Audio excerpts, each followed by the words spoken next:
Welcome to another episode of the Less is More Sports podcast, where me and Matt McClellan are live from the bedroom of nerds. We got a slate of topics to talk about today, and I think the fans are really going to enjoy it. But before we get into that, Matt, is there any hot movie takes you want to make before we start this show? That's a good question. Titanic is terrible. That's Is that very hot? offensive. Is that That's a is very that a hot hot movie take? take. It's a very hot take. I didn't enjoy it. I'm sorry, y'all. It was long. Leonardo DiCaprio's a good actor. I know that. He's really good. I really liked the special effects. Other than that, it just was not a movie for me. I just did not get into it. Also, not a fan of Braveheart, but that's because I'm a history nerd, and I'm just like, no, that's not what happened. You can't do this to me. The Battle of Stirling Bridge was on a bridge, so it's kind of like, I'm picky. That's the bottom line. Don't take any movie advice from me because you're only going to end up watching the strangest stuff imaginable and B movies from the 50s. So yeah, like Titanic is bad, I guess. Or we could get into the whole I've never seen any Disney movies thing. You know, I've never seen Beauty and the Beast, so Wait, what? You've never seen it? I've never. Oh You man, okay, lad? I don't know. I've never I've never seen Beauty and the Beast or Aladdin or Snow White or anything like that. So I've never seen the Harry Potter movies either. I've never even read the book. They were a shadow band at private school. So none Okay, of that my makes a friends. little more sense. So I never really got into them because no one else was talking about them. So it was kind of like, they exist. I'm happy people get the kick out of them that I obviously get out of Star Wars. But other than that, I've never really seen them. But no, I've never seen like the live action or the animated Aladdin, Beauty and the Beast. But I hear they're good. But I think I'm too cynical at this point to watch them because I'd just be like, that wouldn't happen in real life. That's not Some right. When my girlfriend actually watches this podcast, she's going to be very offended when you said you've never seen the Harry Potter movies. A lot of people do, and a lot of people are like, "Well, what's your house?" And I'm like, "My house, like Run's house, like Rever Run." And they're like, "No, no, are you a Gryffindor?" And I'm like, "I'm Matt. I'm not. I'm Matt. I like it. I'm just Matt." And they're like, "Oh, you're definitely a Hufflepuff." And I'm like, "Isn't that the thing from Sesame Street that hangs out with Big Bird with the trunk?" So yeah, it took me a while to understand like what they meant by that, and then the only thing I know about Harry Potter is that viral video of the mysterious ticking noise. That's literally my entire Oh, experience with Harry Potter, right there in a nutshell. Dumbledore. Yes, I remember that. Exactly, exactly. That's all I know. That's all I know, except Snuffleupagus. I mean Hufflepuff. I mean, let's do sports, okay? I mean, Before Kevin I embarrass you. Pitsnoggle, back to sports. I understand. I will say, though, that I made my own hot take cinema-wise this week, and it was very inspired by the criticism that Space Jam 2: A New Legacy has gotten for its acting. On Thursday night, I rewatched 8 Mile when I got home from hanging out with some friends, and I forgot how bad that acting is. Like, don't get me wrong, Eminem is a great rapper, but 8 Mile, that acting is just absolutely horrible. And I'm like, this is so cringy. Why? And of course, my buddy Trent tells me, come on, Les, like, you don't watch 8 Mile for the acting. And I respond with, well, I don't watch Space Jam for the acting either. But here we are. So that was my hot take. That's weird. That's weird. We ended up watching like two different movies with like different Marvel actors in it, right? Because Don Cheadle's War Machine, and isn't Anthony Mackie the other guy in 8 Mile? Yes, he's Papa Doc in 8 Clarence. Mile. This guy's a gangster. His real name is Clarence. Yeah. God bless Anthony Mackie. Falcon. We got Falcon. We've got War Machine. I mean, we've got all the Marvel superheroes in our hot movie takes. That's what really matters. I think we should get sponsored by Marvel.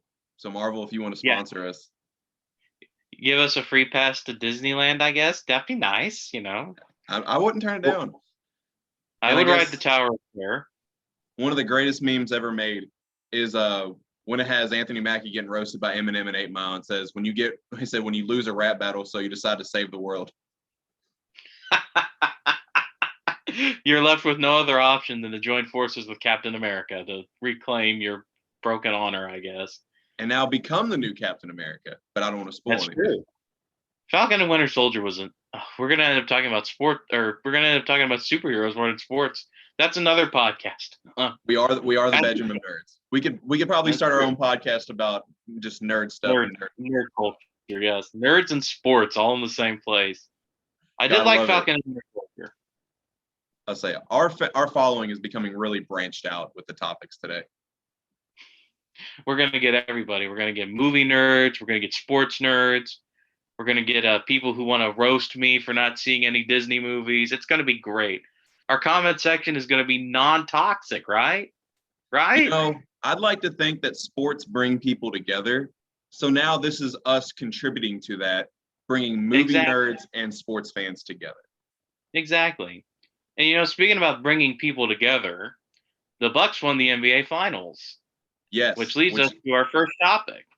Yes. So congratulations to the Milwaukee Bucks winning their first NBA championship since 1971. Congrats to Giannis Antetokounmpo, Chris Middleton, and the rest of the squad. What a great postseason run, and what a performance from Giannis Antetokounmpo. What our first topic has to do with was a statement that Finals MVP, which is cool that we can finally say that now about Giannis, is when he made a statement saying that he won this championship the hard way. He didn't join a super team. He did it the hard way. So, Matt, my first question to you is, what even is a super team? It's a great question, because the first thing I thought about when you asked me this question was, when you think of a super team, do you think of do you really mean you think of a dynasty, or are you just looking at guys who are going to be in the Hall of Fame someday? And the more you think about that, because that's like my first criteria, is I think on a team like this and I'm like, when I'm as old as my dad is, or the next time the Bucks win a championship in 2051, I don't know, that how many guys am I going to think about on this team that were actually in the Hall of Fame? And it's like, well, Giannis, obviously, stuff like that. But then I remember that the Basketball Hall of Fame is the most nebulous thing on the face of the planet. And if one guy gets in, 4 guys are going to get in. So, that's not really the best criteria for it. But when I think of a super team, I think of a team that's going to maybe not even necessarily win a couple championships, but the one they win is just so damn memorable that it never escapes your mind. Kind of like, and this is the team I think of to compare the Bucks to for some reason, and I don't know why, the 2004 Detroit Pistons. They have maybe at the max 3 guys who are going to be in the Hall of Fame. Ben Wallace is already there, as he should be, because Ben Wallace is a badass. Chauncey Billups probably going to be in the Hall of Fame, and maybe Rip Hamilton, Tayshaun Prince, maybe some guy like that. But that 2004 Detroit Pistons team is just so memorable. I'll never forget watching them win the championship, ever. And they only had 1 title. I know they made it back to a finals, but I'm never going to forget that 1 year in 2004 where they just owned the Lakers out of nowhere. And just watching that team, and I'm like, this team is going to shift the NBA. And then they didn't win another title. Now, the weird thing is, I feel like this Bucks team could do like what the Pistons did. I would not be surprised at all if we were talking next year about the Bucks being back in the NBA Finals. I would also not be surprised if they lost, because I'm sure those teams in the Western Conference are going to retool. They're going to get healthier. The Lakers are already talking about adding literally everybody. So, we may end up in the same scenario here this year, where maybe the Bucks win the East and they just fall short of a title. But a super team to me is just one that they just feel like they feel like, I don't know how to say this correctly. They feel like a moment. They feel like something you're always going to associate with a period in time. Like when we think about the early 2000s, we think about the Lakers. When we think about the mid 2000s, it's all about the Spurs. 2010s, Miami. 2015. Now here's where it gets interesting, because I think about the Cavs and the Warriors teams from the mid 2000s. How they would hit each other in the mouth constantly, back and forth, back and forth, back and forth, and just dominate their conference. So when I associate a super team with a moment in time. And I think the Bucks have the potential to be like that, because they have a superstar And even if they lose a couple pieces, which they're bound to, I mean, Brook Lopez, he's old. A lot of the pieces on that team are either rookies or they're old enough to retire. But when they retool with that, get some draft picks, we may be talking about them like as the Bucks as the team of the moment. They may make 3 straight NBA finals and win 2 of them. We don't know. But when I think of a super team, I think of a team that encapsulates a moment in time. Maybe not even with like all-star players, but a team that encapsulates a moment in time so perfectly that you just never forget them. You'll always remember where you were when you saw that team the first time. So, we can talk about like the Nets, but if the Nets don't win a championship with KD and that guy with the beard, James Harden, that's his name. That guy with the beard. That guy with the beard, he talked trash about Giannis, and Giannis got a ring first. But if those 3 don't win a championship, I'm not going to call them a super team. Mm-hmm. I'm not. They're good on paper. They have 3 athletes who are superstars, but they're not a super team. Super teams, when they're back against it, do things you don't expect them to do. Like, heck, we all give the Miami Heat a hard time. They still clawed it out against the Spurs thanks to Ray Allen, and they still had to win Game 7. So when their backs are against the wall, a super team comes through. So that's what I think of. Super teams are winning teams that encapsulate a moment in time you will never forget. And it's a pretty straightforward definition, but it avoids like, what makes a superstar? What makes a Hall of Famer? Because it's all moot. If you win, you're a champion. Bottom line. I respect your definition. And honestly, that is probably the first time that I've heard that definition. And I want to point out one specific thing that you said where you referred to on paper. And I think that's where a lot of people associate super teams with. When you have three or more perennial all-stars. Now, I'm not talking about a guy you're like who's on the fence, like maybe a Drew Holiday who could be an all-star, maybe not an all-star. But these are guys that are undoubtedly all-star selections year in and year out. And I think it's the on-paper value that a lot of people associate super teams with, because on paper, they look like they should beat everyone. But knowing how sports work, that's not always the case. Just like you brought up the Brooklyn Nets, so I'll use them as another example. Yes, offensively, Kevin Durant, Kyrie Irving, that guy with the beard who also is partying with Lil Baby, who knocks on Giannis, but while Giannis is winning his first ring, he's out partying and rolling up joints with Lil Baby, the rapper. I mean, but offensively, yeah, that's probably one of the best teams on paper. Problem is they can't defend at all. Exactly. So that's in a lot of ways why they had their struggles in the postseason. So the definition of a super team varies depending on who you ask. So I don't think it's fair to really say like, oh, I didn't do this or that or blah, blah, blah, because everyone's definition is going to be different. And like you said, as long as you win, who really cares? So I guess with Giannis, my next question is, does winning with a quote unquote super team unvalidate a championship in any way? No, I don't think so at all. I think that's another trap sports fans fall into a little bit too easily, is that even when you have a super team, like you said, Les, you've got 3 or 4 perennial all-stars. And look at the Olympics. What just happened in the Olympics? The USA got their ass handed to them. That's the bottom line. By a French team that was more balanced and knew what to do. And the USA ran basically and this isn't an insult, so don't come at me, a Kentucky style kind of like platoon system, which is, like you've got a whole team full of superstars. Is there any sense in running that situationally, or do you just put in who's available? And, you as a coach, you've got to find a way to do that, because a modern coach isn't just responsible for X's and O's anymore. Every player's got a personal brand, and if you've got 3 or 4 all-stars, they've each got their own personal brand. Hell, even with the Brooklyn Nets, you've got Blake Griffith, like Andy Griffith. You've got Blake Griffin coming off the bench. And Blake Griffin is still somewhat of a household name. I remember when the Nets signed him, you would have thought they signed Hakeem Olajuwon. You really would have, because people remember Blake Griffin because of his brand. So you got to find a way to manage those brands, manage those minutes, keep everybody happy, because, I mean, there's no guarantee it's going to work. Using the Brooklyn Nets again, let's go way back into time.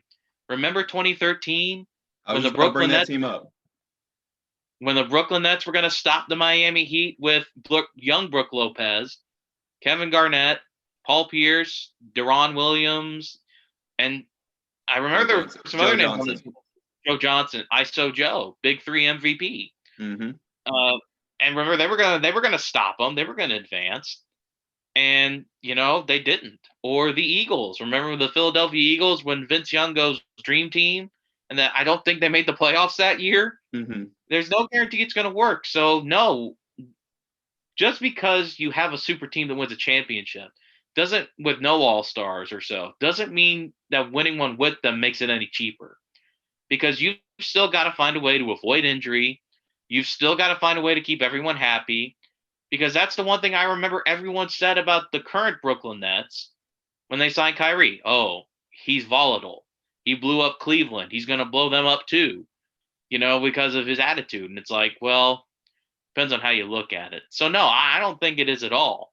And especially when you look at a team like Golden State from a few years ago, who basically just did it through the draft. It was good picks, good development, and a good system until they got Kevin Durant, of course. Then people were kind of like, eh.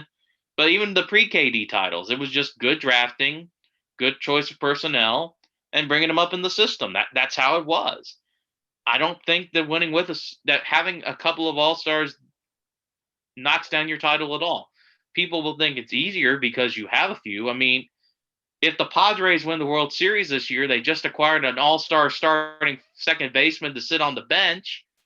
People are going to think, oh no, that doesn't count. They're going to Mickey Mouse they're going to Mickey Mouse baseball. But the bottom line is, you play with who you've got.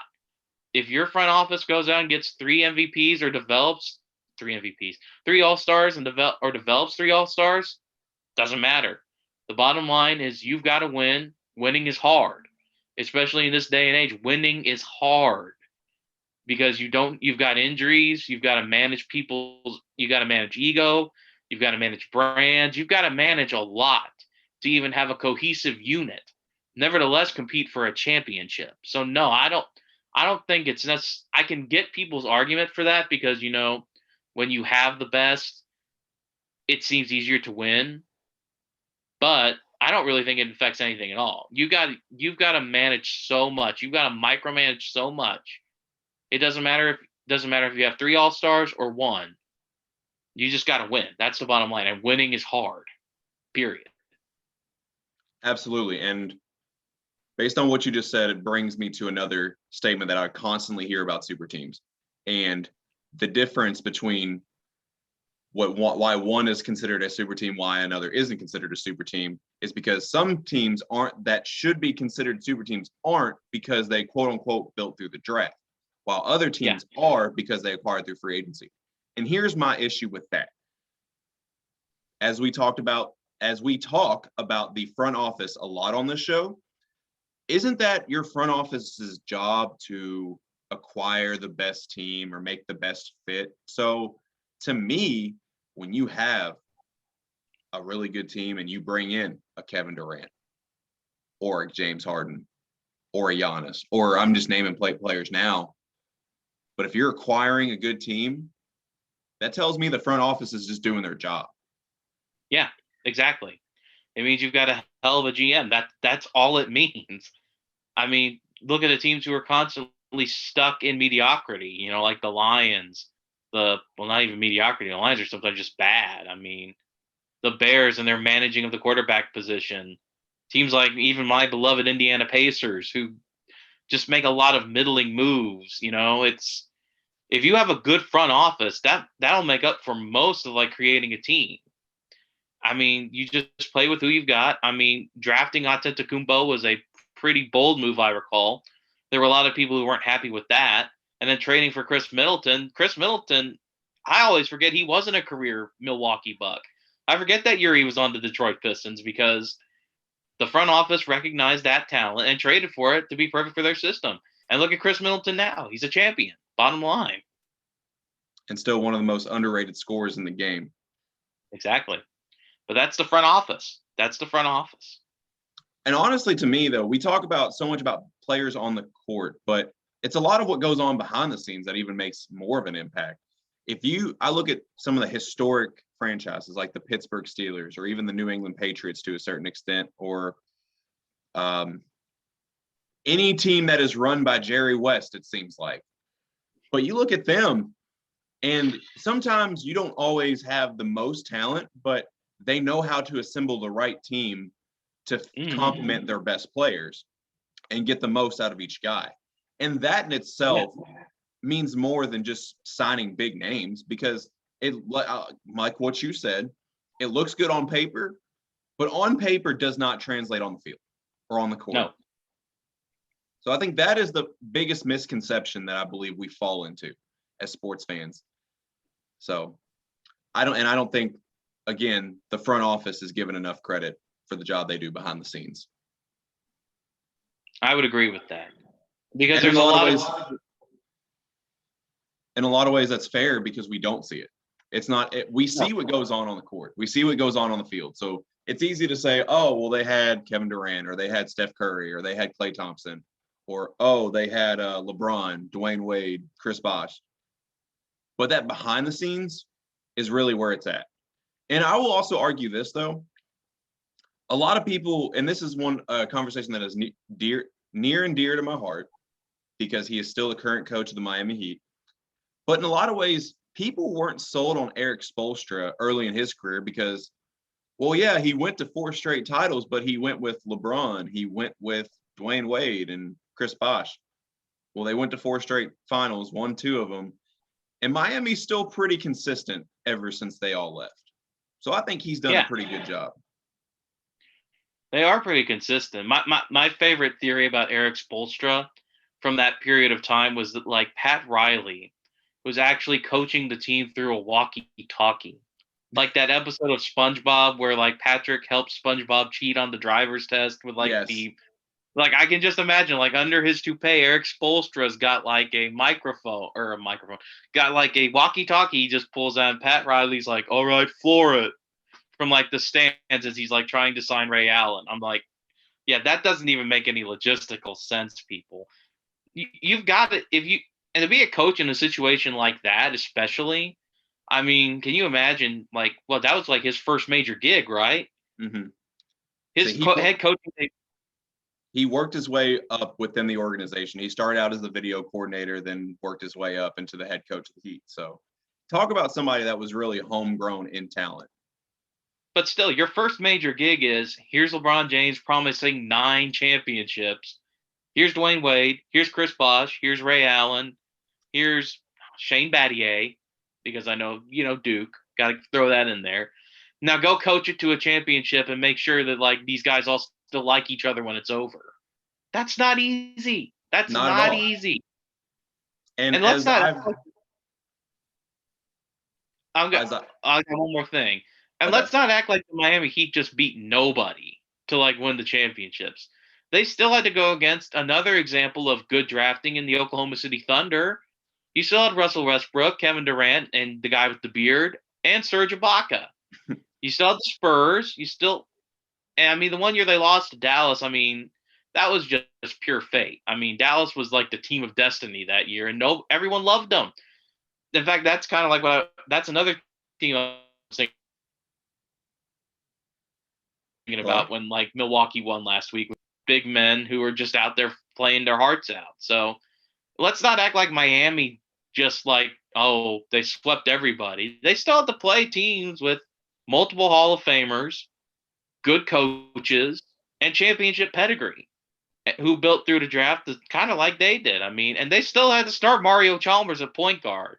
Let's not act like Gary Payton was out there. I mean, Mario Chalmers was out there, and that's your first gig as a coach. I mean, can you imagine if you were thrust into that high pressure of a situation? It's like, here's the greatest player in the world. Some say he's the greatest player of all time. You still have to play the Western Conference. Tim Duncan still wants a ring. Go out and do it. It's not easy. It's easy to be dismissive. It's easy to be dismissive of those Miami teams because we had just never seen anything like it. And those players were so, well, mostly LeBron, was so polarizing that people just had knee-jerk reactions to it. But none of it's easy. You don't judge a team by what they do beforehand, and that's why I think LeBron set himself up a little bit with that not 1, not 5, not 6, not 7 thing, because he was writing it on paper before it actually happened, and then the Dallas thing happened. But still, they won. They won. That's the bottom line. You can't erase the fact they won, no matter how much you want your team to draft better. That's the bottom line. I couldn't agree more.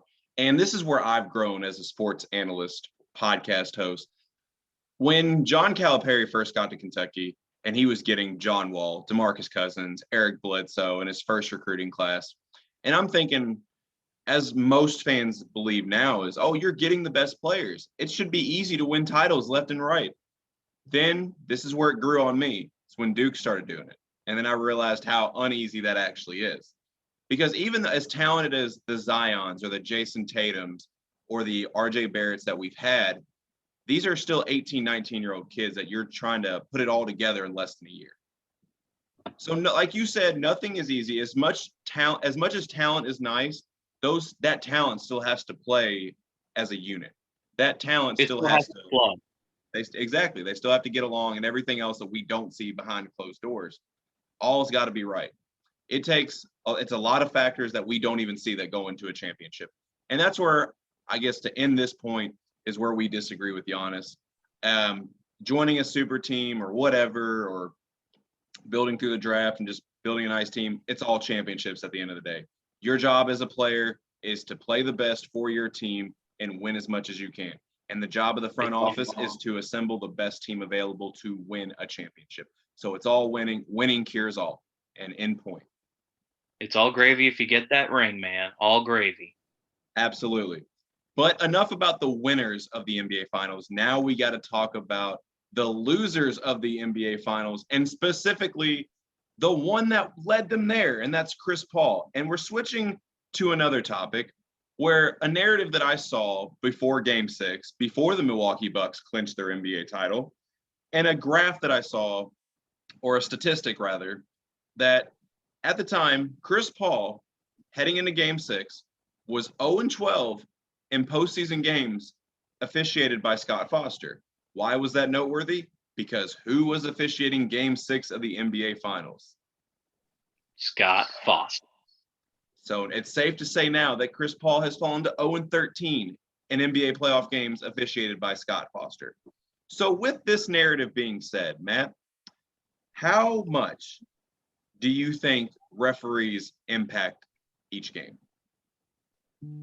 Now, Les, I have a feeling we may disagree on this, because I'm going to say they do. They do have an impact, whether we want to admit it or not, especially in basketball. Football is different. Football, you either make the call or you miss the call, you go to review, it gets challenged. But there's a set of rule books. There's a set of rule books there, and they're pretty straightforward. You know generally what an incomplete pass is, unless Des caught it. You know generally what holding is. You know generally what XYZ is. And yeah, there's some room for wiggle. There's some wiggle room there. But basketball, to me, is a very different kind of game to officiate, because there are certain things that are more prevalent in basketball that aren't in other sports. I mean, you've got technical fouls. There are no technical fouls in football. You can get an unsportsmanlike conduct, but there's no technical fouls. Trash talk is a little bit harder to hear in football from what I've seen. I've been on the field a couple times, and I know it's happening, but it's really hard to make out. Whereas with basketball, you've got guys getting in the face constantly, your mama, Jesus loves you, stuff like that. Jesus loves you, our first reference. I had to bring that one back. And, there were some nights, even working in high school, where I would walk into the gym. I ran the score clock. I got the officials water. I would see them before the game. And I would go down to the locker room with their water bottle and talk to them for a bit. We were friends. And I would leave and I would say, man, we're getting creamed tonight. Because I knew the guys who were there, and they were going to call that game tight as you can imagine. It was going to be tighter than a knot, the way they called it. There was going to be no trash talk. There was going to be no physicality. There was going to be no bumping into each other. It was going to be the beautiful game, as they say. because that's just how the referee interpreted the game. He didn't want a lot of contact. He hated trash talk. He was a very traditional guy. And then there were some times when I would go down there and I'd be like, damn, there's going to be a fight tonight because this guy is just going to let these guys maul each other. And it's going to be a brutal, bloody war of attrition. There will be no survivors down low. Everyone's going to foul out. Hearts will be broken. The Lord's name will be taken in vain. It won't be a good night tonight. And, that's the effect of it. Every official calls a game differently. And especially when you look at a guy like Chris Paul. And this is not to insult Chris Paul at all. He's one of the greatest point guards of all time. And he still has a chance to get a ring and even make himself move up the list more. But, one of the things Chris Paul does, whether we like to admit it or not, is he does have a tendency to embellish fouls. See, I didn't say the F word. I didn't say flop. I said embellish. So that way the fans don't come at me. But he does have a tendency to do that. And, on a regular crew, maybe they let that happen. And maybe Scott Foster just doesn't let Chris Paul do that. And it does affect your psyche a bit. Being around athletes at the high school and college level, I knew when they would walk out on the court and they saw those referees there in their black warm-ups, their eyes would roll right back into their head because they knew they were going to have a rough night, just like I knew we were going to have a rough night. It does play with your head a bit. And, we want to talk about like the strong, versatile athlete whom nothing gets in his head. Nothing cracks that psyche of victory. But it does. It gets to you. When you know that you can't play your style of game because you're going to foul out, it bothers you. That's what's happening. Once again, I keep hearkening back to this. This is what's happening again at the Olympics. Kevin Durant fouled out of that game versus France because FIBA rules are different. They call the game more tightly. That's the bottom line. It's just the style of play and how the officials interpret that, especially in a sport like basketball. Now, the most obvious case of that too also, if we're talking about all officiating, everything like that, is also baseball, where nobody knows what a ball is, nobody knows what a strike is. But I'm sticking strictly to basketball right now because that's what we're talking about with Chris Paul. But yeah, I totally think that an officiating crew has some impact, whether subconscious or obvious or somewhere in between, on a basketball game, because basketball rules call for different kinds of officiating. If you're calling a rivalry game, if you're calling the NBA Finals, you're going to call things a little bit differently than if you're calling a game between the Timberwolves and the Memphis Grizzlies. That's just how it is. That's the bottom line. I wish it weren't so, but that's just how it is. Each referee has a certain level at which they're going to let you trash talk or even talk disrespectfully to them or let your coach get out of the box. And, whether we want to admit it or not, some of these guys have biases. Like if I was calling a game against the Chicago Bulls, I hated the Bulls growing up. I would give their coach a technical every chance I got. So whether we want to admit it or not, these officiating crews do play a role because basketball, you can interpret how far you let it go more so than any other sport. In football, it's easy. You've got Cortland Finnegan and Andre Johnson punching the crap out of each other on one side of the field. That you got to eject them. Basketball, somebody said something about someone's mom. They're kind of staring at each other. It's up to you. Do you call the technical? Do you let it go? So, yeah, Scott Foster or not, officials in basketball do have a little bit of pull over the game. And athletes, we want to portray them as people of stone. They're not. It gets to them. And so, thusly, I think it's not unfair to say that, officiating crews probably did have a little bit of bearing on some of the games in the playoffs and the finals. That's just my 2 cents. So, all right, piggybacking off what you just said, this is another constant thing that is always being talked about in the sports world. To what percentage do you believe that officials fix or rig games? Ooh. You had to know that was coming. I do. Now, if you're asking me how much I think bias comes into play, definitely 50-50. Definitely 50-50. Maybe up into 60-40. Now, I can't imagine anything being as bad as like Tim Donaghy type stuff, if you want to get into that. But I do imagine that there is inherent bias. And I'd like to think that the sports leagues have worked long and hard enough to stop things like that. but I'm not totally naive. I'm not totally naive at all. Point shaving probably still happens. Let's not kid ourselves. Over under is definitely for, especially now in the world where gambling is so easy and like you can do it on a burner phone probably and get like the DraftKings app. It's really easy. So I'm not going to act like it doesn't happen. So I'm going to say maybe 50-50 chance that bias and wanting your own victory probably comes into play when you're calling a game. Now, I also think that's situational, like we talked about before. I think if you're, like we said, like that Kings Lakers series from 2002, I don't think anything that egregious is ever going to happen again, or at least I hope it doesn't. But I'm sure there are some referees who like, oh man, I had 26 scoring like 40 points tonight. He's at 39. He's going up. It's not really a shot call, but I'm going to give it to him anyway and let him shoot the 3 throws and see if I can win me some money. So, I think it happens more than we want to admit. I really do. Just to give you a little background on me, Matt, I'm the type of person who believes that anything that has to do with money and power is fixed to a certain extent. Given what you just said, with how much money is wrapped into sports, especially now with gambling being even more popular and even more accessible to the average human, there is those type of biases that happen. And do I think that professional sports are completely scripted like the WWE? No. And I was also, as to even backtrack a little bit on it and be as fair as I can, I was taught to play through officiating, and these players are too. But they do, but to a certain extent, there is some form of fixing going on.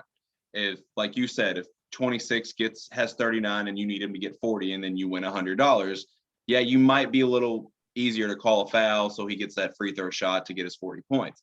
Now, do I think, trying to be really careful in how I word this, do I think that sports are fixed to the point to where the officiating crew or the commissioner, Adam Silver or Roger Goodell, know who's going to win before they do? No. But certain plays here and there will be, like I said, still trying to be really careful how I word this. Certain plays here and there are going to be called differently based on, like you said, some personal biases and stuff going on behind closed doors. And like you said, maybe not to the extent that Tim Donaghy was doing, but it still happens to a certain extent because there's so much money wrapped into it that it's going to be persuasive. Look, money is the most powerful drug in the world, in the words of Leonardo DiCaprio's character Jordan Belfort in The Wolf of Wall Street. Well, I feel like we can take some solace in knowing sports aren't totally rigged, because if they were, Zion Williamson would be a Knick right now, and Cade Cunningham would probably be being drafted by the Warriors or maybe the Rockets, and not the Detroit Pistons, which is bound to happen. So I don't think that's not rigged. At least we've at least got that going for us. But I think you're totally right in saying that. I mean, we talk about home field advantages. There are some times where, even remembering back to a call back, with the replacement refs back in, I think that was 2012, wasn't it, Les? The replacement ref thing? Yes, because that was you're referring to the NBA? No, the NFL, because I was going to talk about the Fail Mary up in Seattle. Where that was 2012. That was my freshman year at IUS. I don't think that the referees in that Seahawks Packers game would have made that call in favor of the Packers if you offered them $1 million, because they had to get out of that stadium. And the 12s were not going to be happy if that was ruled an interception. Well, I'll actually defend that call, because that actually by rule is the correct call. When a ball's in the air and a receiver and a defensive back all come down to it together, if both of them are fighting over the ball, the rule is that it does go to the offensive player. So that's why the touchdown was given to Jermaine Kearse. So I will defend that call. But that's not to say. What about like Des Cotted? Do what? Des Cotted. Yeah, I don't think those officials were going to want to deal with all those angry Packer fans if they called it a first down for Dallas on that play. So I think home field advantage does have a little bit to do with that. Wouldn't you say? I would say I absolutely agree with you. And I was going to say I was going to defend that call, because that is not one of the worst calls that we've ever seen. But me and Matt both have our top 5 worst calls that we have ever seen. Transitioning to the last part of our podcast that is becoming our personal favorite, where we name our top 5 of a certain topic. So this week, Matt and I have laid out our top 5 worst calls in sports history. Now, before we get into it, I do want to say these are our opinion. If there are any more, please comment in the section below. But Matt, how do you want to do this? Do you want me just to name my 5, or do you want to go do you want to name one, then I name one? How do you want to do it? How about you go first, since I went first last week, and you just go through all 5 of them? Okay. So I'll start off with my number 5. Now, my number 5, it's not going to make anybody's top 5 horrible call list, but it's going to make mine because it's sentimental to me. Because it has to do with one of my favorite Duke players over the last 10 years. And how he finished his career in a Duke uniform. In the 2018 NCAA tournament, Duke had a matchup with South Carolina, in which South Carolina went on to make a very good Final Four run, in which my friend Neil Shea, who is a South Carolina alum, has never let me forget about. All hail Sindarius Thornwell. That being said, that game is one of those games where we talk about how the officiating impacted the game. Being as unbiased as I couldn't help but to think that South Carolina was allowed to play a lot more physical than we were. But that's fine. You deal with that, is what it is.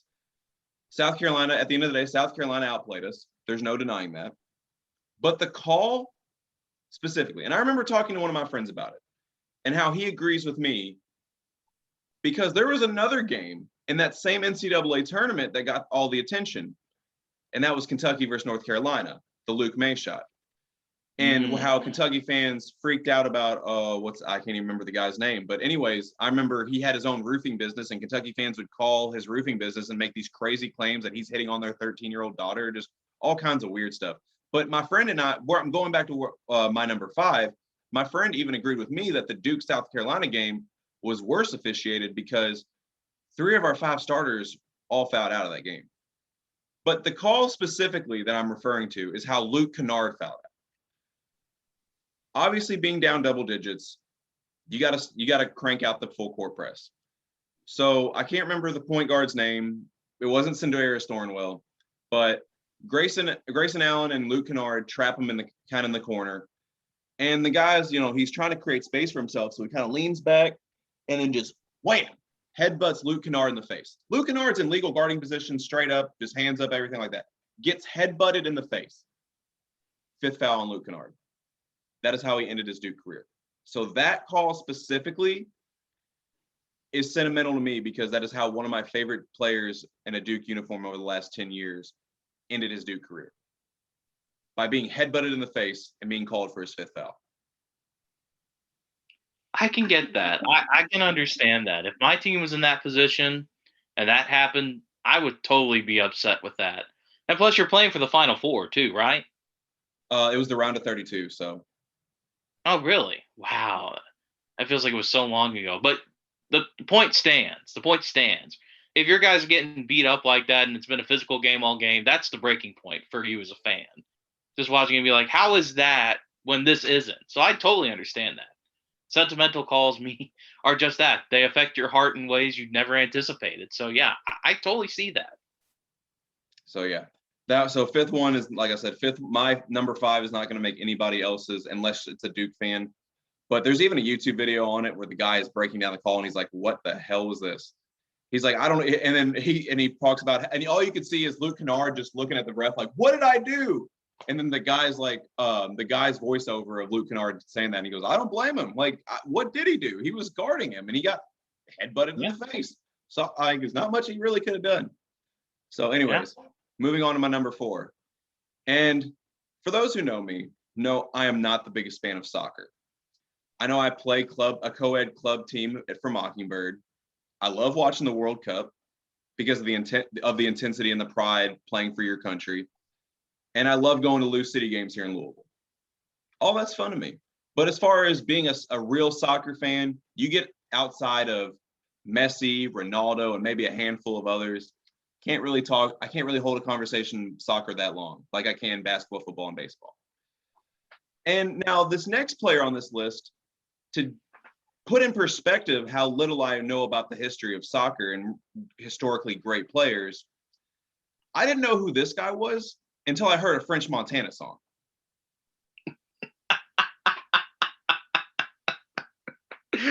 I don't know why. I just love that. It's perfect in its own unique way. I would say, and he's one of the greats of the game. And the specific name for this blown call is the greatest name I've ever heard for a blown call. It is referred to as the hand of God. And where the hand of God comes in the 1979 World Cup, in a matchup with England and Argentina, one of the greats of that era, Diego Maradona. World Cup, FIFA, watching Maradona. That's that French Montana song, how I first heard of who he was. But anyways, in a 0-0 game, Maradona scores a header. And there's a reason I'm using the bunny ears right now. Scores a header to break the tie and advance into the World Cup. The reason I use the bunny ears is because upon replay, and even in live action, his head didn't touch the ball. His left hand guided the ball in the air past the goalie for the go-ahead goal, causing Argentina to advance. Now, I don't know much about soccer, Matt, but unless you're the goalie, you can't use your hands. That is correct. The hand of God is my number 4 on this list. And as we said pre-podcast, we're getting all the sports fans involved now. Mm-hmm. Because I know you got some on your list that's going to bring another even fan base coming in. Yep, it should if they remember it. They probably don't remember it, but they might. I'm sure when you bring it up, they will. Moving on to my number 3, wasn't a specific call, but it is a game that Matt mentioned earlier, and a game officiated by Tim Donaghy. Lakers Kings Game 6 of the 2002 Western Conference Finals. That game is notorious in basketball history for starting the debate on whether the NBA is rigged or not.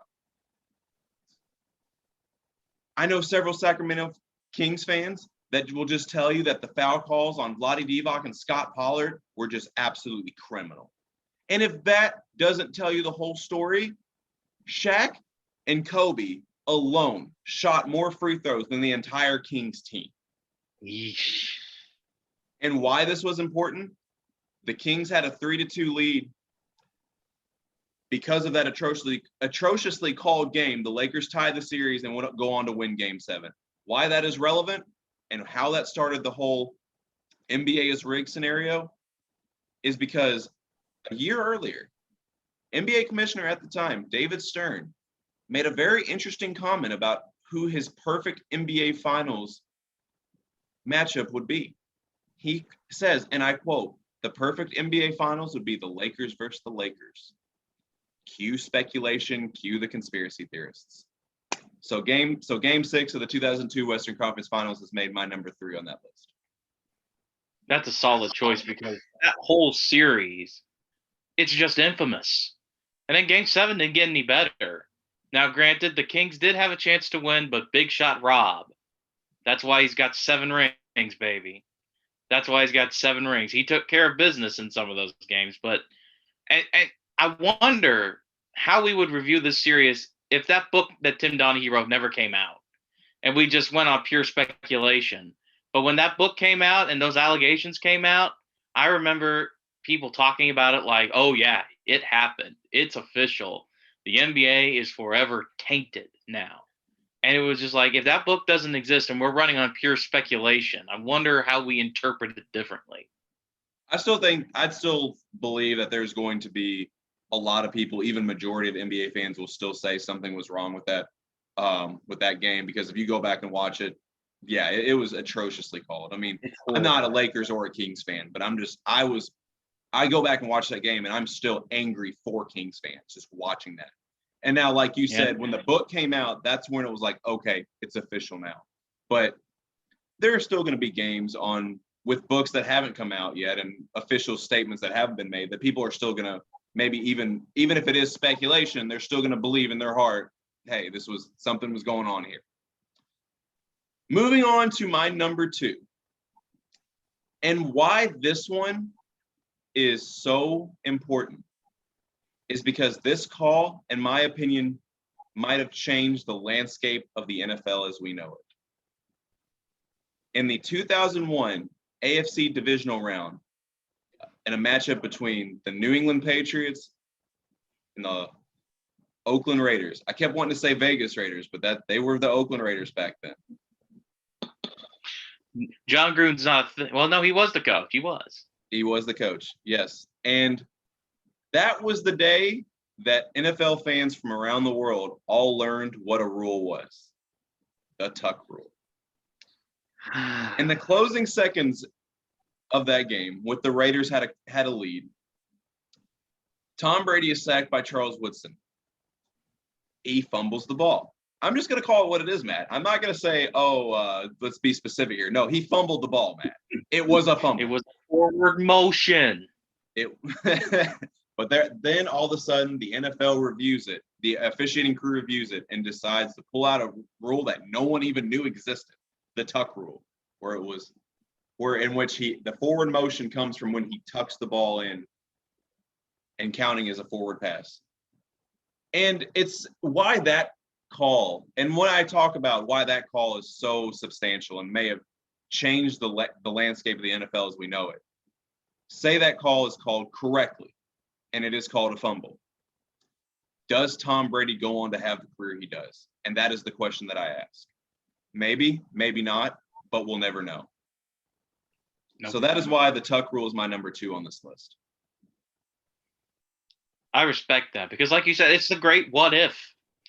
I'm sure Tom Brady and the Patriots, because of their roster construction and coaching, win something, but how long does it take them to get to the point we know and love them today or know and love them? So, yeah, the tuck rule certainly changed the way that we look at football because, I mean, think about it now. Anytime there's a replay on a quarterback with a fumble, it's always, it's going to be tuck ruled. I mean, like we said, it's a seismic event in NFL history. In the snow, and what would it have done for the Raiders? I mean, the Raiders were already pretty much – I can't remember when that happened, but they had already made the Super Bowl. Well, they didn't make the Super Bowl. They would have made it before John Gruden bolts for Tampa Bay. What happens? Would they have won? Would they have been a dynasty? Because they were going to make one. They made the one against Tampa anyway, so who knows? Who knows? It's a great what if. And an analogy that I'm going to use in our my co-ed soccer league last year, when we gave up the first goal of the game, then a bunch of goals started getting scored. And this creates the domino effect. If New England loses that game, they don't win that first Super Bowl. Do they go on to win the next 2 out of 3 years? Does it ruin momentum in any way to keep them from winning as much as they have? And that's the question I think that gets asked often with the tuck rule. Because obviously if that call is called correctly, game's over, Oakland Raiders advance. And there's an argument to be made that the legend of Tom Brady never happens. So anyways, that is my number 2. And on to my number 1. And I want to shout out my good friend Matt Spencer for this one, because I know he is going to agree with this call. And me saying this, he already knows what it is. After winning the national championship a year ago, the great 2000s Miami teams made a return to the national championship game for a chance to go back-to-back in a matchup against Ohio State. In the closing minutes of that game, originally called an incomplete pass, solidified that Miami was going to go back-to-back. The confetti starts falling. The Jumbotron already congratulates the Miami Hurricanes for their national championship. Shirts were already getting passed out. 10 to 15 seconds pass, and then one of the referees decided that he did not want to see Miami go back-to-back. He throws a flag, calls a pass interference on the play. Yep. They have to be taken off the field. They have to replay the down. Miami goes on to lose that game because they are absolutely distraught. They thought that they had already won that game. And in many eyes, they did win that game. But they lost all momentum, and we'll never know. Or we will. Oh, sorry, we will know. We do know. Ohio State won. Miami would have won if that call wasn't made. That call is so bad that the guy I just gave a shout out to, Matt Spencer, he hates the entire state of Ohio because of that call. It was so bad because that was the perfect example of, oh, I don't want this team to win. So let's throw a flag. The game was over. 10 to 15 seconds had already passed. Confetti was falling. The national championship was already decided. Then, last second, pass interference. Whew, that was a bad one. And that is one I will grant that I have no doubt in my mind whatsoever that bias played a role, because we know how people feel about, they say things that we can't repeat on this podcast without being misconstrued about Miami University, the things they say about the players, the coaches. So I am not shocked. I was not shocked at all when that happened, because it just seemed so appropriate almost that someone would do that to them because of their reputation. And it sucks to hear, and it sucks to even admit, but it's the truth. People just hated them so much because they represented things that they didn't stand for, that they were willing to do whatever it took to take them down. And that's what happened in that game. I really do think. Yeah, that's another game for me that really gets the speculation going on how fixed sports really are. Like I said, I don't think they're completely scripted like the WWE, but to a certain extent, biasy and money and gambling do play a factor. Or as some of the old heads will say, mafia calls do happen. But that wraps up my top 5. So Matt, we are on to yours. And this is where we get really diverse in the sports world, where fans of all types of sports are going to chime in on your list. Take it away. Take it away. Okay. So I'm gonna start with, now this one's pretty simple, but I like calls when they're so badly missed, they end up having a domino effect that changes sports as we know them. So I'd like to think these calls, except maybe number 5 here, had such a great domino effect in the sports world that they really changed the way we view them today. But starting with number 5, I want to take everyone back on a flashback to 2010, where a young Matt Stafford and a young Calvin Johnson are attempting to lead the Detroit Lions to the promised land for the first time ever. And they're playing the Chicago Bears, and Matt Stafford gets sacked and gets hurt. So the backup quarterback is in. The Bears have stormed to a lead, but the Lions are still in strike range. In fact, they're so close within striking distance that one pass goes right to Calvin Johnson, the greatest receiver of his era, whom completes the catch but spikes the ball down on the field as he's getting up. And then it wasn't a touchdown at all. And the Calvin Johnson rule, it even got named after him because of that. But it's still one of the worst calls I've ever seen, because Calvin Johnson very clearly makes the catch. He makes the catch. He rolls around a bit to even further complete the catch, and then he sets the ball down. And they still call it incomplete because the ball touched the ground. And to this day, that call just flummoxes me, because he's very clearly down. I know there are a lot of Bears fans who were happy to take the win over a backup quarterback from Detroit, but my God, just watching that. And then the effect it had, where it kind of snowballed from there. They started the Calvin Johnson rule. Now you got Dez caught it, and now they've revised the rule book on what is a catch so many times because of things like that I think it's more impactful than we give it credit for. And it all started on a sleepy Sunday afternoon in 2010, where a backup quarterback almost led one of the great comebacks in history. If it hadn't have been for one of the greatest receivers in the history of the NFL, a first ballot Hall of Famer, just doing his thing, really. He caught it. That's the bottom line. And to watch them give up that call still just blows my mind. So that's my number 5, is the Calvin Johnson rule catch. I see where you're going with that, because we've, like, when you said that it just revised the rule of what a catch is so many times, I can't help but to think about Jesse James for Pittsburgh a couple years ago with against New England, where that was clearly a touchdown and it was ruled incomplete. Heartbreaking. But and what got me about that call specifically is that the whole time Calvin Johnson has control of it. When he spiked it, he clearly had control of it. That's not a drop. He had full control to be able to spike the ball. He's excited. He just scored a touchdown. Yes, we see Gronk do it all the time. See a lot of players doing it. But that's clearly just, oh, yeah, I have no words for that. That was clearly a catch. And if I'm going to channel my inner conspiracy theorist, I wonder how much of an impact that had on Calvin Johnson's early retirement.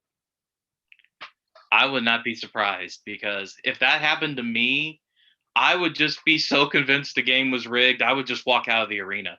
I'd just be like, nope, Soldier Field, forget it. I'm out of here. I'm retired. Nope. If you're going to call that against me, I don't know what I have to do. I don't know what. You already stuck me in Detroit. You took away Matt Stafford. I got a backup thrown to me, and I can't even get the game-winning catch. Ridiculous. That's the only word for it. I'm surprised I didn't put it higher, but it's also kind of a niche call to like put that high. So I was saying also, if I'm not mistaken, what was were the stakes really high with a win or a loss of this game? Yeah. No, they weren't. They weren't. I think that plays a factor too. Yeah, I mean, like playoff games and all that stuff. I mean, those calls are going to be more remembered because a lot more was on the line. But a regular season game, some will remember it, but at the end of the day, what does it really matter? It's a loss. It's just a loss, whatever. But it sucks, but it's still just a loss. It's not Detroit. So. They're used to that, yeah. But if you want to talk about a high-stakes game where a catch was missed, let's go to number 4. Number 4, the 1979 AFC Championship game between the Houston Oilers and the Pittsburgh Steelers, where Houston wide receiver Mike Renfro very clearly catches the ball in bounds, but because of a lack of instant replay and bad placement of officials, the ball it's ruled an incomplete pass, and Houston fails to score. And this is another one of those great what-if games, because the Houston, this is what I'm trying to say. The Steelers dynasty is already kind of going downhill. It's the end of the 70s. They've probably got another couple in them. But, 1979 is the last hurrah, pretty much. They're going to get to the Super Bowl. They might win. Who knows? But if they call that a catch for Mike Renfro, we may be talking about Super Bowl champion coach Bum Phillips. And I love that idea so much with Warren Moon, Earl Campbell, but it just doesn't happen. And what would that have done to Pittsburgh? I know they were down pretty hard for the next decade because, the Steel Curtain retired and all stuff like that. But what if they take away that one last hurrah for the Pittsburgh Steelers and give it to the Houston Oilers? Do the Houston Oilers move to Tennessee? Does that happen if they win a Super Bowl? I don't think so. Does Pittsburgh get another shot? I don't think so. I think that's pretty much the end if they lose that championship game.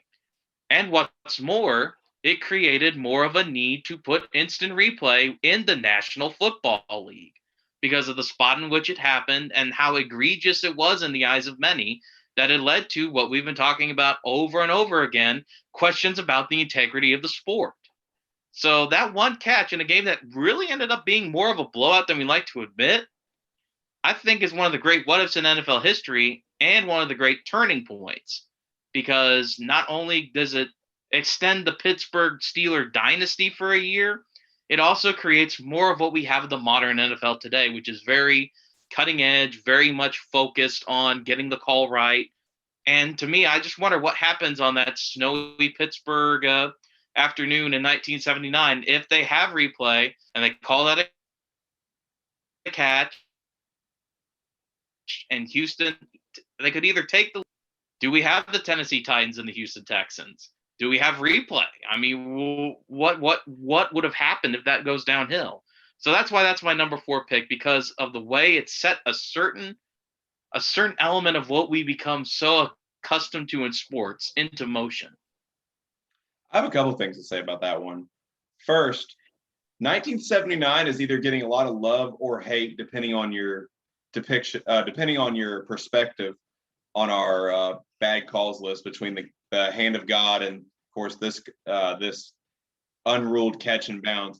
And I want to add to as I agree 100, and as I love the point you made about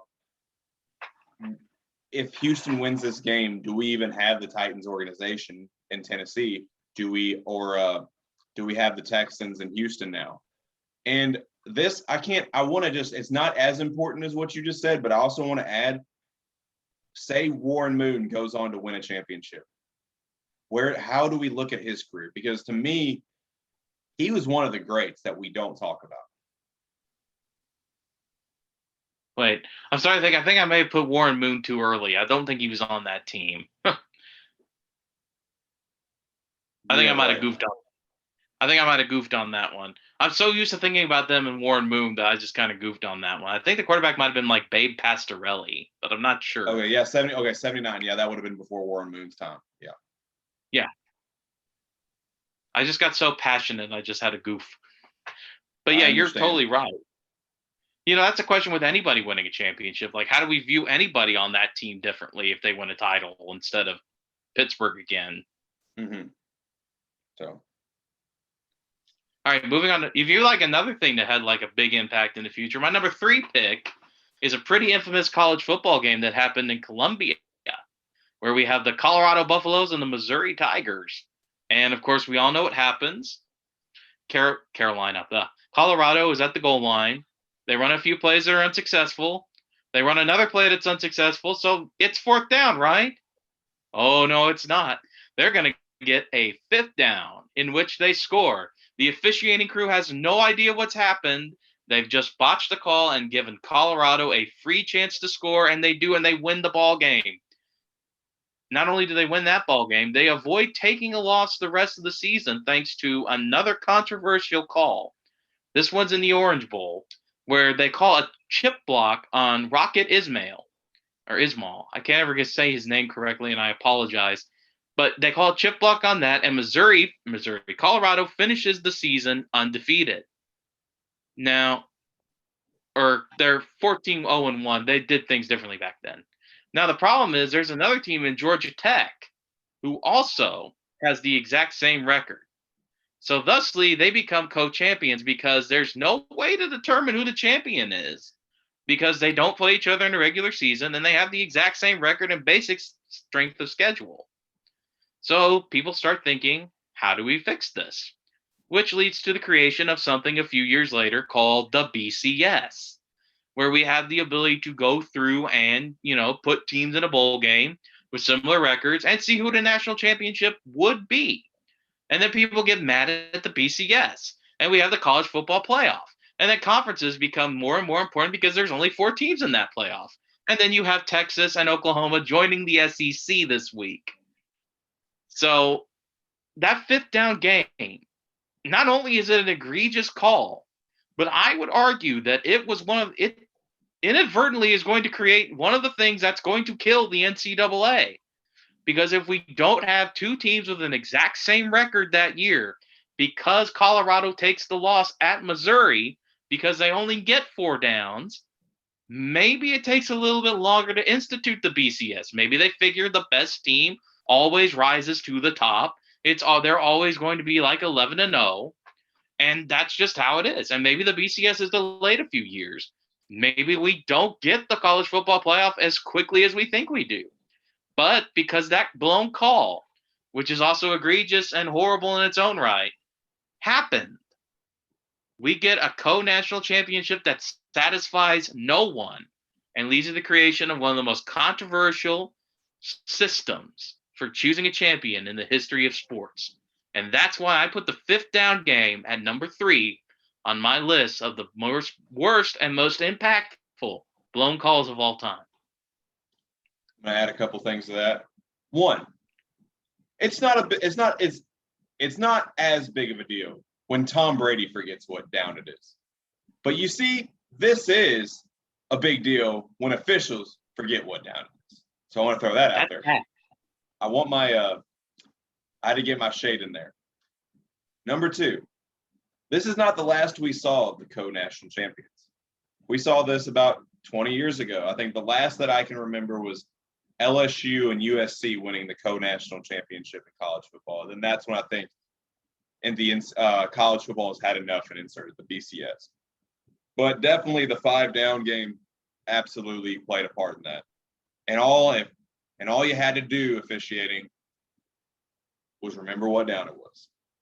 Yep, that's all you had to do. You You had literally one had job. one job.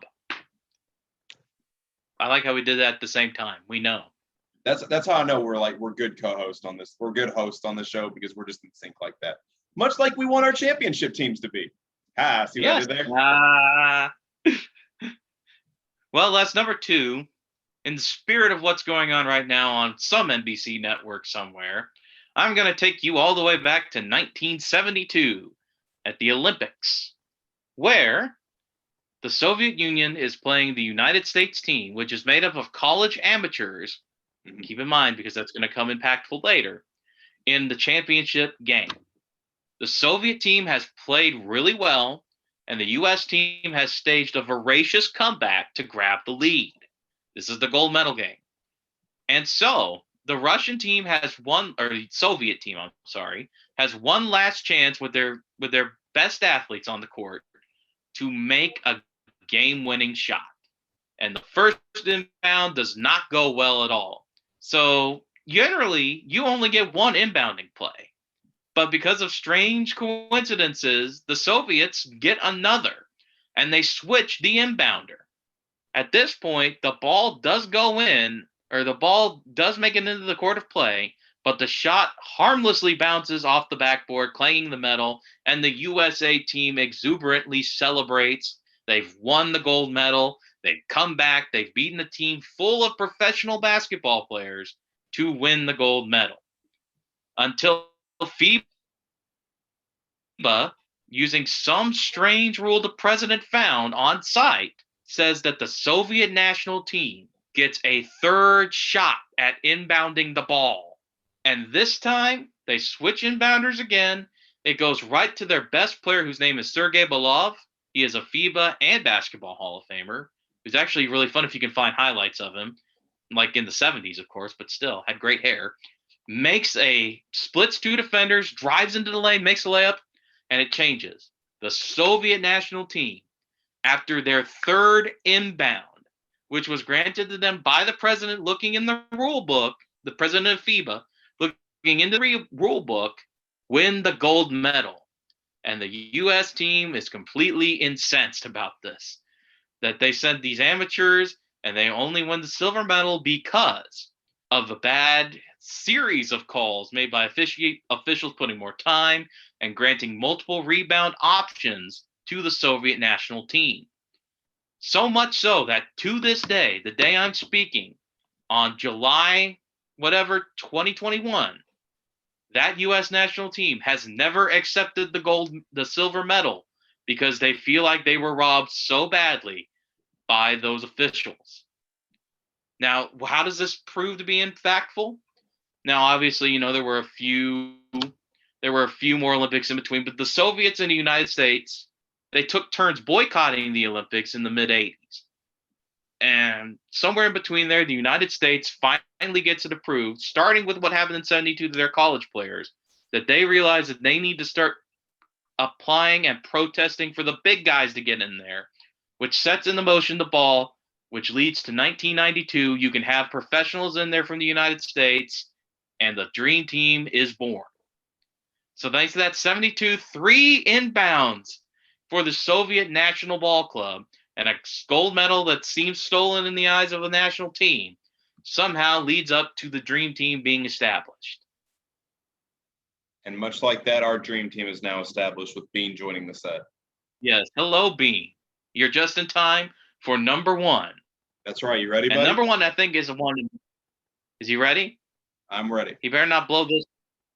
Now, Les, you watch a lot of baseball, so you know just how important and how statistically rare a perfect game is. Yeah. Now, you know where I'm going with this. Andres Galarraga on the mound for the Detroit Tigers. Last call of the game, last out, Jim Joyce at first, and he's safe, but he's very clearly out. Now, we all remember this. Now, I remember this specifically because of the publicity baseball got from it. You never, ever, ever see baseball on Good Morning America. And I remember Robin Roberts She was talking about this game with the blown call from Jim Joyce. People were talking about baseball, and it wasn't good.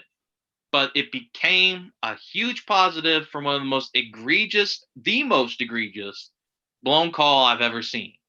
Not only did we get a lesson in humility and responsibility from Jim Joyce, the umpire, and Andres Galarraga, the pitcher, or was it Armando? It might have been Armando. Andres is his dad. He played for the Expos. What am I thinking? Andres Galarraga and Jim Joyce, they exchanged money, cars, they become friends. And what's more important, baseball. Finally, a sport whose modern era begins in 1901, basically, accepts replay. After basically decades upon decades, centuries of not having it, finally accepts replay on one of the worst calls that cost a young man his chance at immortality, but taught us all a lesson in humanity and forced baseball to become modern. And that's why beyond I'm going to say the Galarraga near perfect game is the most egregious and also the most impactful missed call of all time, because it was obvious that he hit the base before the other guy. I don't know what Joyce was looking at. I understand umpires are human, but that was just like mind-boggling to me that this was. But when I think about things that change, it gave baseball more publicity than I had ever seen. It taught us fans a lesson in humility, and it made baseball modern. And that's why it's number one on my list. The Galarraga near perfect game. The perfect game that never was. And I also understand with how baseball is so near and dear to your heart too. I love it.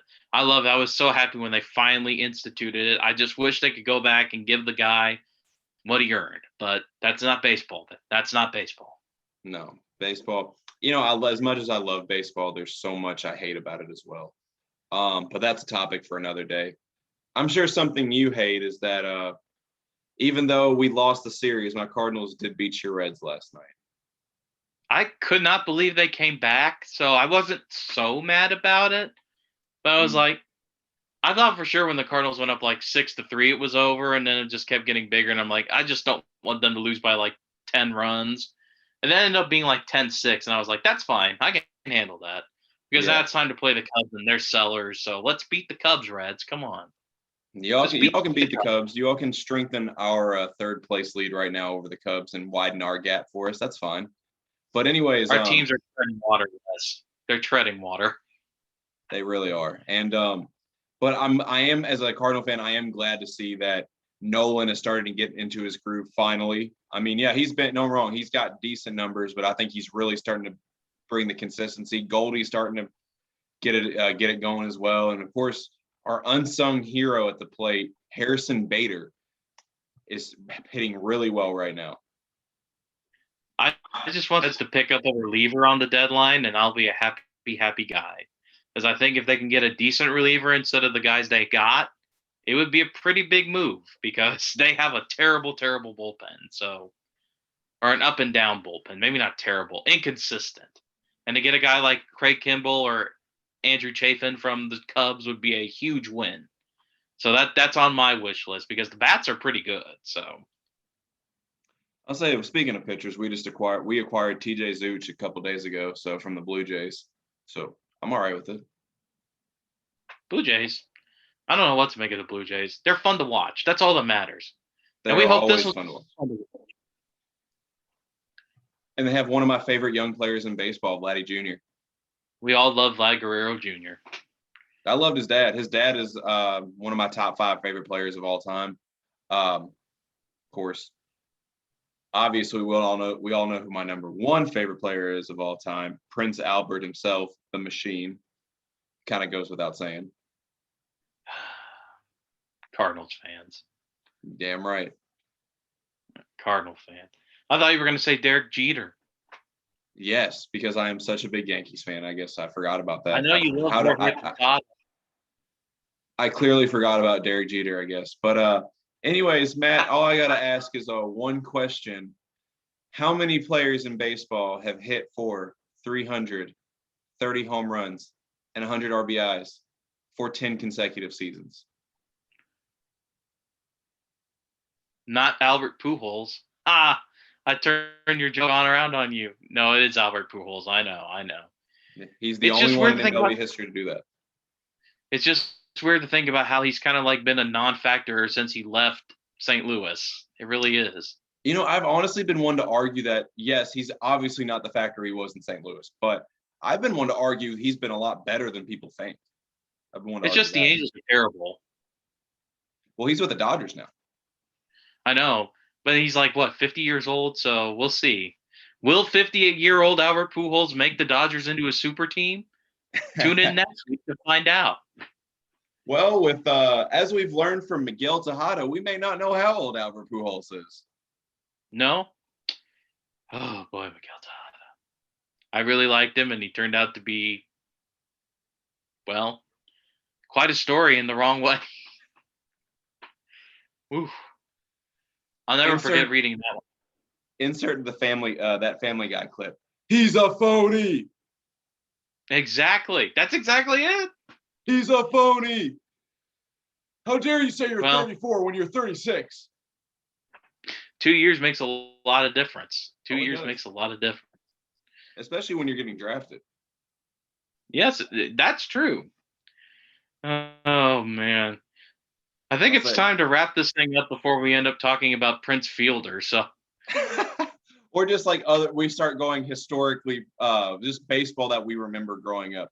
But that is all the time we have for today. If there is a blown call or a statement about super teams that you would like to add, comment in the section below. But I'm Les Abbott. I'm Matt McClellan. We out.